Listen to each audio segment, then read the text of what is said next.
ഉൽപ്പത്തി 37 1 മുതൽ 36 വരെയുള്ള വാക്യങ്ങൾ. ജോസഫിനെ വിൽക്കുന്നു. യാക്കോബ് തന്റെ പിതാവ് പരദേശിയായി പാർത്തിരുന്ന കാനാൻ ദേശത്ത് വാസമർപ്പിച്ചു. ഇതാണ് യാക്കോബിന്റെ കുടുംബചരിത്രം. 17 വയസ്സുള്ളപ്പോൾ ജോസഫ് സഹോദരന്മാരോടുകൂടി ആട് മേയ്ക്കുകയായിരുന്നു. അവൻ തന്റെ പിതാവിന്റെ ഭാര്യമാരായ ബിൽഹായുടെയും സിൽഫായുടെയും മക്കളുടെ കൂടെ ആയിരുന്നു. അവരെപ്പറ്റി അശുഭ വാർത്തകൾ അവൻ പിതാവിനെ അറിയിച്ചു. ഇസ്രായേൽ ജോസഫിനെ മറ്റെല്ലാ മക്കളെക്കാളും അധികം സ്നേഹിച്ചു, കാരണം അവൻ തന്റെ വാർദ്ധക്യത്തിലെ മകനായിരുന്നു. കൈനീളമുള്ള ഒരു നീണ്ട കുപ്പായം അവൻ ജോസഫിന് വേണ്ടി ഉണ്ടാക്കി. പിതാവ് ജോസഫിനെ തങ്ങളെക്കാൾ അധികം സ്നേഹിക്കുന്നുവെന്ന് കണ്ടപ്പോൾ സഹോദരന്മാർ അവനെ വെറുത്തു. അവനോട് സൗമ്യമായി സംസാരിക്കാൻ അവർക്ക് കഴിഞ്ഞില്ല. ഒരിക്കൽ ജോസഫിന് ഒരു സ്വപ്നമുണ്ടായി. അവൻ അത് സഹോദരന്മാരോട് പറഞ്ഞപ്പോൾ അവർ അവനെ കൂടുതൽ വെറുത്തു. അവൻ അവരോട് പറഞ്ഞു, എനിക്കുണ്ടായ സ്വപ്നം കേൾക്കുക. നമ്മുടെ പാടത്ത് കറ്റ കെട്ടിക്കൊണ്ടിരിക്കുകയായിരുന്നു. അപ്പോൾ ഇതാ എന്റെ കറ്റ എഴുന്നേറ്റ് നിന്നു. നിങ്ങളുടെ കറ്റകളെല്ലാം ചുറ്റും വന്ന് എന്റെ കറ്റയെ താണു വണങ്ങി. അവൻ ചോദിച്ചു, നീ ഞങ്ങളെ ഭരിക്കുമെന്നാണോ? നീ ഞങ്ങളുടെ മേൽ ആധിപത്യം സ്ഥാപിക്കുമെന്നാണോ? അവന്റെ സ്വപ്നവും വാക്കുകളും കാരണം അവനെ അത്യധികം ദേഷിച്ചു. അവന് വീണ്ടും ഒരു സ്വപ്നമുണ്ടായി. അവൻ തന്റെ സഹോദരന്മാരോട് പറഞ്ഞു, ഞാൻ വേറൊരു സ്വപ്നം കണ്ടു. സൂര്യനും ചന്ദ്രനും 11 നക്ഷത്രങ്ങളും എന്നെ താണു വണങ്ങി. അവൻ ഇത് പിതാവിനോടും സഹോദരന്മാരോടും പറഞ്ഞപ്പോൾ പിതാവ് അവനെ ശകാരിച്ചുകൊണ്ട് പറഞ്ഞു, എന്താണ് നിന്റെ സ്വപ്നത്തിന്റെ അർത്ഥം? ഞാനും നിന്റെ അമ്മയും സഹോദരന്മാരും നിന്നെ നിലംപറ്റി താണു വണങ്ങണമെന്നാണോ? സഹോദരന്മാർക്ക് അവനോട് അസൂയ തോന്നി. പിതാവാകട്ടെ ഈ വാക്കുകൾ ഹൃദയത്തിൽ സംഗ്രഹിച്ചു വെച്ചു. അവന്റെ സഹോദരന്മാർ പിതാവിന്റെ ആടുകളെ മേയ്ക്കാൻ ഷെക്കേമിലേക്ക് പോയി. ഇസ്രായേൽ ജോസഫിനോട് പറഞ്ഞു, നിന്റെ സഹോദരന്മാർ ഷെക്കേമിൽ ആട് മേയ്ക്കുകയില്ലേ? ഞാൻ നിന്നെ അങ്ങോട്ട് വിടുകയാണ്. ഞാൻ പോകാം എന്നവൻ മറുപടി പറഞ്ഞു. നീ പോയി നിന്റെ സഹോദരന്മാർക്കും ആടുകൾക്കും ക്ഷേമം തന്നെയാണോ എന്ന് അന്വേഷിച്ച് വിവരം എന്നെ അറിയിക്കണം. ജോസഫിനെ അവൻ ഹെബ്രോൺ താഴ്വരയിൽ നിന്ന് യാത്രയാക്കി.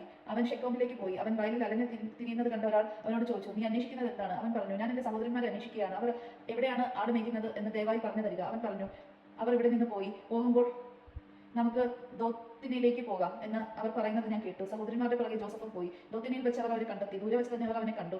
അവൻ അവരോടൊപ്പം അവൻ അടുത്തെത്തും മുൻപേ അവനെ വധിക്കാൻ അവർ ഗൂഢാലോചന നടത്തി. അവർ പരസ്പരം പറഞ്ഞു, സ്വപ്നക്കാരൻ വരുന്നുണ്ട്, വരും, നമുക്ക് അവനെ കൊന്ന് കുഴിയിലേക്ക് അറിയാം.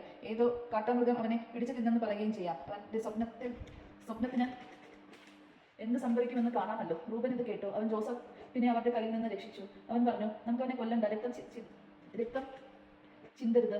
അവനെ നിങ്ങൾ മരുഭൂമിയിലേക്ക് കുഴിയിൽ തള്ളിയിടുക, പക്ഷേ ദേഹോപദ്രവം ഏൽപ്പിക്കരുത്. അവനെ അവരുടെ കയ്യിൽ നിന്ന് രക്ഷിച്ച പിതാവിനെ തിരിച്ചേൽപ്പിക്കാനാണ് റൂബൻ ഇങ്ങനെ പറഞ്ഞത്. അതിനാൽ ജോസഫ് അടുത്തെത്തിയപ്പോൾ സഹോദരന്മാർ അവൻ ധരിച്ചിരുന്ന കൈനീളമുള്ള പുറംകുപ്പായം മൂടിയെടുത്തു. അവനെ ഒരു കുഴിയിൽ തള്ളിയിട്ടു. അത് വെള്ളമില്ലാത്ത പൊട്ടക്കിണറായിരുന്നു. അവർ ഭക്ഷണം കഴിക്കാനിരുന്നപ്പോൾ ഗിലെയാദിൽ നിന്ന് വരുന്ന ഇസ്മായേലിയരുടെ ഒരു യാത്രാ സംഘത്തെ കണ്ടു. അവർ സുഗന്ധപശയും പരിമള ദ്രവ്യങ്ങളും കുന്തിരിക്കവും ഒട്ടകപ്പുറത്ത് കയറ്റി ഈജിപ്തിലേക്ക് പോവുകയായിരുന്നു.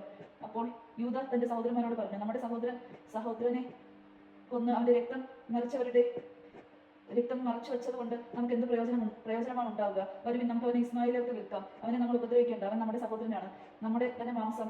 അവന്റെ സഹോദരന്മാർ അത് സമ്മതിച്ചു. അപ്പോൾ കുറെ മിതായിൽ കച്ചവടത്തിൽ ആ വഴി കടന്നുപോയി. ജോസഫിന്റെ സഹോദരന്മാർ അവനെ കുഴിയിൽ നിന്ന് പൊക്കിയെടുത്ത് 20 വെള്ളിക്കാശിന് ഇസ്മായേലിയർക്ക് വിറ്റു. അവനെ ഈജിപ്തിലേക്ക് കൊണ്ടുപോയി. റൂബൻ കുഴിയുടെ അടുത്തേക്ക് തിരിച്ചു വന്നു. എന്നാൽ ജോസഫ് കുഴിയിലില്ലായിരുന്നു. അവൻ തന്റെ ഉടുപ്പ് വലിച്ചു കീറി സഹോദരന്മാരുടെ അടുത്ത് ചെന്ന് വിലപിച്ചു, കുട്ടിയെ കാണാനില്ല, ഞാൻ ഇനി എവിടെ പോകും? ഒരാടിനെ കൊന്ന് ജോസഫിന്റെ കുപ്പായം എടുത്ത് അതിന്റെ രക്തത്തിൽ മുക്കി.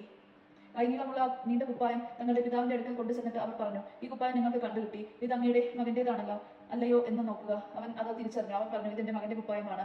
ഇത് ഏതോ കാട്ടുമൃഗം അവനെ പിടിച്ചു തിന്നു.